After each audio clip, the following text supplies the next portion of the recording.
ಈ ಸನಾತನ ಧರ್ಮದಲ್ಲಿ ಬರುವಂಥ ಪ್ರತಿಯೊಂದು ನಾವು ಈಗೇನು ಕಲಿತಾ ಇದ್ದೀವಿ ಅಥವಾ ಕಲಿಬೇಕು ಅಂತಿದ್ದೀವಿ, ನಾವು ಮಾಡಬೇಕು ಅಂತಿದ್ದೀವಿ, ಅದನ್ನು ಯಾರೊಬ್ಬರು ರಚನೆ ಮಾಡಿದ್ದಲ್ಲ. ಅದು ಸಮಯಕ್ಕೆ ಅನುಗುಣವಾಗಿ ಬಂದಿದೆ.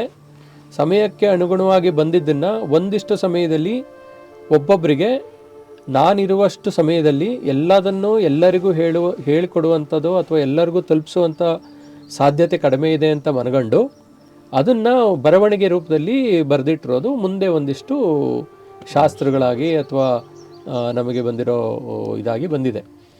ಅದಕ್ಕೆಲ್ಲ ಮೂಲ ಕಾರಣಗಳು ಇವತ್ತು ನಾವು ಸೈಂಟಿಸ್ಟ್ಗಳಂತ ಹೇಳ್ತೀವಿ, ಒಂದಿಷ್ಟು ಪೇಪರ್ ಬರೀತಾರೆ, ಬುಕ್ ಬರೀತಾರೆ ಅಂತ. ಹಿಂದೆ ಋಷಿಮುನಿಗಳು ಅಂತಿದ್ವು, ಅವರು ಸೈಂಟಿಸ್ಟ್ಗಳಾಗಿರ್ಬೋದು. ಈ ಕಣಾದ ಅಂತ ಯಾರು ಆಟಮ್ ಬಗ್ಗೆ ಮಾತಾಡಿದ್ದಾನೆ, ಅಥವಾ ನಮ್ಮ ಭಾರದ್ವಾಜರೇನು ವೈಮಾನಿಕ ಶಾಸ್ತ್ರ ಬರೆದಿದ್ದಾರೆ, ಅವ್ರುಗಳನ್ನು ನಾವು ಋಷಿ ಮುನಿ ಅಂತ ಹೇಳಿ ಸುಮ್ಮನೆ ಬಿಟ್ಟು ಅಥವಾ ಇದು ಮಾಡೋದಕ್ಕಿಂತ ಅವರನ್ನು ಇವತ್ತಿನ ಕಾಲದಲ್ಲಿ ನಾವು ಸೈಂಟಿಸ್ಟ್ ಅಂತ ಹೇಳ್ಬೋದಿತ್ತು. ಸೈಂಟಿಸ್ಟ್ ಅಂತಂದರೆ ಅವನು ವೈಮಾನಿಕ ಶಾಸ್ತ್ರ ಒಂದೇ ಬರಲಿಲ್ಲ, ಅವನು ಎಲ್ಲ ಶಾಸ್ತ್ರನೂ ಬರೆದಿದ್ದ. ಆವತ್ತಿನ ಕಾಲಕ್ಕೆ ಆ ಥರದವರು ಎಲ್ಲರಿಗೂ ಇರ್ತಿತ್ತು. ಯಾರೂ ವಿಚಾರ ತಿಳಿದಲೇ ಇದ್ದವರು ಅಂತ ಇಲ್ಲವೇ ಇಲ್ಲ.